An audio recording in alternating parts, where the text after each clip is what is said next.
अभी हम हैं पटना में और यहाँ देख लीजिए बिहार की राजनीति अभी फिर एक बार गर्मा गई है। और इसका एक ही कारण है, पूर्व मुख्यमंत्री जीतन राम मांझी जी अभी पहुंचे थे कुछ दिन पहले, 2 दिन पहले। विजय चौधरी जी जो जदयू में हैं, मंत्री हैं, उनसे बातचीत की, लेकिन बातचीत नहीं बनी। लोकसभा चुनाव आ रहा, उस मुद्दे पर टिकट को लेकर बात नहीं बनी। और इसके बीच उनके जो पुत्र हैं, मंत्री हैं संतोष कुमार सुमन जी, उन्होंने इस्तीफा सौंपा है। और इसके बाद सियासी काफ़ी तेज हो गई है, काफ़ी करवट ली है। एक बार से फिर से बिहार के राजनीति में भूचाल आया है। और इस बीच हमारे बीच बैठे हैं भाजपा के वरिष्ठ नेता हैं गोपाल सिंह जी, इनसे हम पूछते हैं एक बार फिर से राजनीति में जो भूचाल आई है, आप क्या कहेंगे? संतोष कुमार सुमन जी ने अभी इस्तीफा दिया महागठबंधन को लेकर। जीतन राम मांझी जी देन तो नीतीश जी के ही हैं। नीतीश जी ने ही उनको मुख्यमंत्री बनाया, फिर नीतीश जी के चलते ही वो हटे। ये तो उपलब्धि तो नीतीश जी के हैं। अब उन्होंने इस्तीफा दिया। अब लोगों का कहना है कि वो भाजपा के एजेंट हैं। लोगों का नहीं, मुख्यमंत्री जी कल उन्होंने कहा कि मुख्यमंत्री जी नीतीश कुमार ने कहा कि भाजपा के जासूस हैं। अच्छा, भाजपा के जासूस हैं। माननीय मुख्यमंत्री जी जब बोल रहे हैं तो भाई उनका तो अपना एक पूरा खुफिया तंत्र होता है जो उनको रिपोर्टिंग करता होगा। तो राजनीति में आज का जो राजनीति है, भारतीय राजनीति जो है, इसमें उलट पलट खूब होता है। इसमें कब कौन कहाँ चला जाए ये कहना मुश्किल है, क्योंकि सबको सिर्फ सत्ता चाहिए। सब सत्ता सुख में डूबे हुए लोग हैं, सबको सत्ता चाहिए। हाँ, हमारे प्रधानमंत्री वो ईमानदारी पूर्वक इस देश के लिए कार्य कर रहे हैं। उनका कार्यक्रम जो भी चल रहा है वो देश के लिए, देश हित में चल रहा है और राष्ट्र के हित में चल रहा है। इसलिए हमारे प्रधानमंत्री पे उंगली नहीं उठ सकती है। और रहा प्रधानमंत्री पद की बात, मुझे नहीं लगता कि 2060 तक कोई जगह खाली है प्रधानमंत्री पद के लिए, क्योंकि लाइन लगा हुआ है। माननीय मोदी, माननीय अमित शाह, माननीय योगी, माननीय वो असम के मुख्यमंत्री, अभी बहुत सारे लोग लाइन में खड़े हैं। और ईमानदारों की कमी नहीं है संघ के द्वारा प्रशिक्षित स्वयंसेवकों के बीच में। इसलिए अभी प्रधानमंत्री का सीट खाली नहीं। हालांकि विपक्ष इस बार एकजुट हो रहे हैं और ऐसे में एक टूट हुई है जो जीतन राम मांझी के द्वारा जो टूट हुई है, इसे किस नजरिए से आप देखते हैं? आप याद कीजिए चंद्रबाबू नायडू को, वही दौर था, यही स्टाइल था। चंद्रबाबू नायडू का क्या हश्र हुआ? मुझे चिंता इस बात की है कि माननीय मुख्यमंत्री नीतीश जी चंद्रबाबू नायडू ना बन करके अगर बिहार के मुख्यमंत्री ही बनकर बिहार के विकास पर ध्यान देते ना, तो वो इतिहास पुरुष बन जाते। लेकिन अब ऐसा नहीं लगता है। अब लगता है कि जिस तरह से 2005 में वो आए थे और जिस तरह से एक उम्मीद थी बिहार की जनता का नीतीश कुमार के प्रति, वो सब उम्मीद धूमिल हो चुकी है, सब खत्म। तो हर समय कभी वो आरजेडी के साथ, भाजपा के साथ भी रहे हैं नीतीश कुमार जी, तो क्या वो इतने दिनों वो विकास नहीं कर पाए? नहीं, विकास कहीं नहीं हो पाया। 2005 के समय जो 5 साल विकास हुआ है, उसके बाद विकास हुआ नहीं। उसके बाद विकास नगण्य है। उसके बाद भाजपा भी सत्ता में साथ रही थी। मैं भाजपा को थोड़ी कह रहा हूँ कि वो दोषी नहीं है, दोषी सब है। जो भी हम अगर आपके साथ हैं और हम गलत कर रहे हैं तो हम भी दोषी हैं, तो दोषी तो सब है। अच्छा, ये राजनीति जो उलटफेर हो रही है इसमें क्या कहेंगे? हालांकि 23 जून को ही है, विपक्षों दलों की बैठक है, पूरे देश के जो है मुख्यमंत्री को आने का न्योता भी मिला है, क्या कहेंगे? मेरा अपना मानना है, जो क्षेत्रीय पार्टियां होती हैं उससे देश को ज़्यादा नुकसान होता है। क्षेत्रीय पार्टियां आप देख लीजिए, कोई भी क्षेत्रीय पार्टी को उठाकर देखिए, उसमें सिर्फ नेता का परिवार डेवलप करता है, राज्य विकास नहीं करता है। मैं तो क्षेत्रीय पार्टी का विरोधी हूँ। खैर, ये जो महागठबंधन की बैठक कर रहे हैं पटना में, क्षेत्रीय पार्टियां आ रही है, उसमें कांग्रेस भी आ रही है। कांग्रेस चूँकि राष्ट्रीय पार्टी है, क्षेत्रीय पार्टी नहीं है, तो कांग्रेस भी आ रही है और भी पार्टियां आ रही है। तो अब ये लोग क्या कर पाते हैं?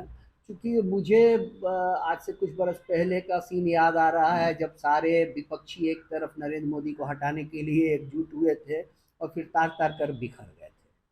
तो मुझे फिर वही सीन दिखाई दे रहा है ये फिर एकजुट होंगे और फिर तार तार कर दिखा जाएंगे। चलिए, हमारे बीच थे भाजपा के वरिष्ठ नेता गोपाल सिंह जी। इनका कहना था कि बिहार के जो सियासी जो समीकरण आप अभी देख रहे हैं, जिस तरह से महागठबंधन में टूट हुई है, आने वाले समय में वो लोग टिक नहीं पाएंगे। और जिस तरह से पहले एक बार जो बिखराव हुआ था, महागठबंधन जो भी थे और जो तीसरी जो फ्रंट लाई जा रहे थे, जिस तरह बिखराव हुआ था, ये आने वाला चुनाव जो है, लोकसभा चुनाव, उसके पहले जो है ये एक टूट का नजारा है। बीच राजद नेता है यहाँ पर, इनसे हम जानते हैं। जी बताएं। जीतन राम मांझी के पुत्र राजद में रहते हुए, जदयू गठबंधन महागठबंधन में रहते हुए बीजेपी के लिए काम करते थे। आज वक्त आ गया तो जैसे ही देखे कि हमारा बीजेपी में ज़्यादा इज्जत मिलेगा, सम्मान मिलेगा, और महागठबंधन में सीट की बंटवारा की वजह से कुछ प्रॉब्लम आ रही थी, अकेले इन्होंने 5 सीट मांगने की जो प्रस्ताव ला दिए। अभी इस पर कोई टिप्पणी भी नहीं हुई थी, तब तक इनको संदेह हुआ तो अपना महागठबंधन को त्याग कर दिए, छोड़ दिए। हालांकि उन्होंने कहा था कि अभी एक बयान भी आया है संतोष सुमन जी का कि हम अपनी पार्टी का विलय जदयू में नहीं कर सकते हैं। क्या राजद वाले पार्टी जदयू में विलय कर सकते हैं? तो पार्टी जदयू में विलय नहीं कर सकते हैं तो बीजेपी में जाके विलय हो जाए, उससे क्या प्रॉब्लम है? कहीं ना कहीं उनको तो विलय होना ही है, उनकी पार्टी का तो वर्चस्व है नहीं। उन्होंने कहा कि हम सीट नहीं मांग किए थे, ये हम पर जो दबाव चल रही थी और इस वजह से हमें छोड़ना पड़ा। सीट नहीं मांग कर रहे थे तो फिर आवाज कैसे आ गई पब्लिक के बीच में कि सीट की बंटवारा के लिए अभी घोषणा भी नहीं हुई है, 5 सीट की जो है कि मांग आने लगा, ताकि कहीं ना कहीं किसी न किसी से आवाज तो निकली होगी, तभी जो है कि मतलब इस तरह का आया आवाज कि 5 सीट मांग रहे हैं, 5 सीट। हालांकि अच्छा, आप किस नजरिए से देखते हैं? हर समय जो पार्टी में जो भी रहते हैं तुरंत इधर जाते हैं उधर जाते हैं, इसे कैसे आप देखते हैं? बिहार की जीत और राजनीति इतना नीचे स्तर गिर गया है कि लोग सिर्फ अपना स्वार्थ देखते हैं, पब्लिक की स्वार्थ नहीं देखते, जनता की स्वार्थ नहीं देखते, जनता के बारे में सोचना ही लोग छोड़ दिया है।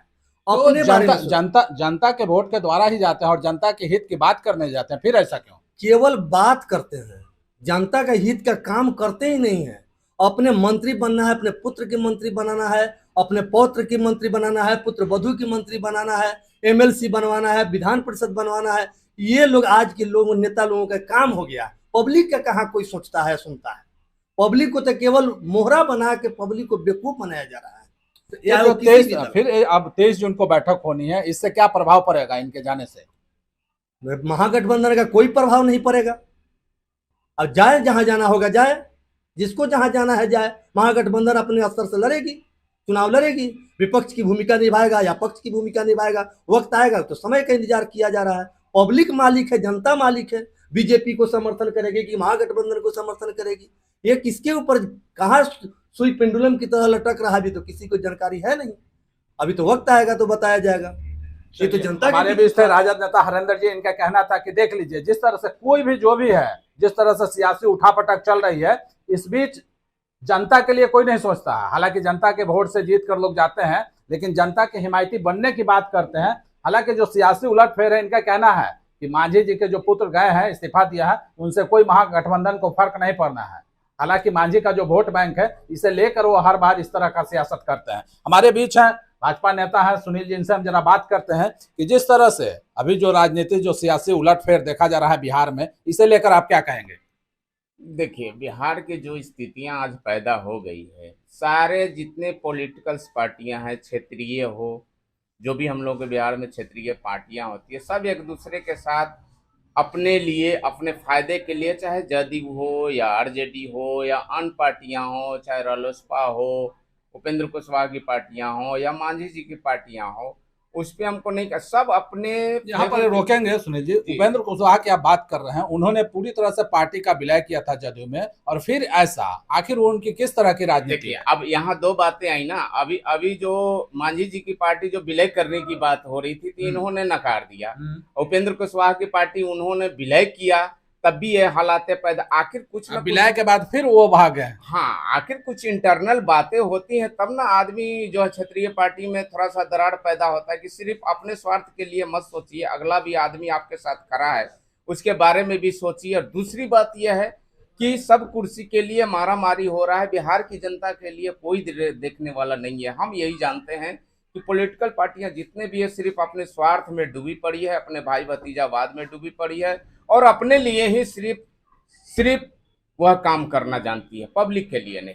हालांकि इस बार अभी जो है मुख्यमंत्री नीतीश जी 23 जून को विपक्षी दलों के जो एकता के लिए जो बैठक की जा रही है, अहम बैठक होनी है, और ऐसे में जीतन राम मांझी का महागठबंधन से इस्तीफा कहीं ना कहीं एक दरार का जो संकेत है, क्या कहेंगे? देखिए, अभी 23 जून को जो बैठक होने वाली है, सारे दल मिल करके बैठक करेंगे कि आने वाले भविष्य में चुनाव कैसा हो और किस तरह का चुनाव हो। सब पार्टियां, देखिए अभी जो 23 तारीख को बैठक होगी तो हमको नहीं लगता है कि सारे दल जो है एकजुटता का प्रतीक बनेंगे, लेकिन आने वाले समय में बहुत बड़ी खामियां मिलेगी, जो आने वाले समय के लिए आप भी देखेंगे, हम भी देखेंगे। ये तो त्रुटियां भरी पड़ी है, बैठक होने से मतलब नहीं है, अंदर अंदर कुछ न कुछ सब लोगों का मिलना है और मिलता रहेगा। हम तो यही जानते हैं कि सब लोगों को स्वार्थ की भावना में डूबा हुआ है ये बिहार की नेता लोग। देखिए, हमारे बीच से भाजपा नेता सुनील जी, इनका कहना था कि बिहार की राजनीति में जो खिचड़ी पक रही है, कहीं न कहीं एक बार फिर से बिहार के राजनीति में चक्रवात का एंट्री हो गया है। पटना से नवीन कुमार।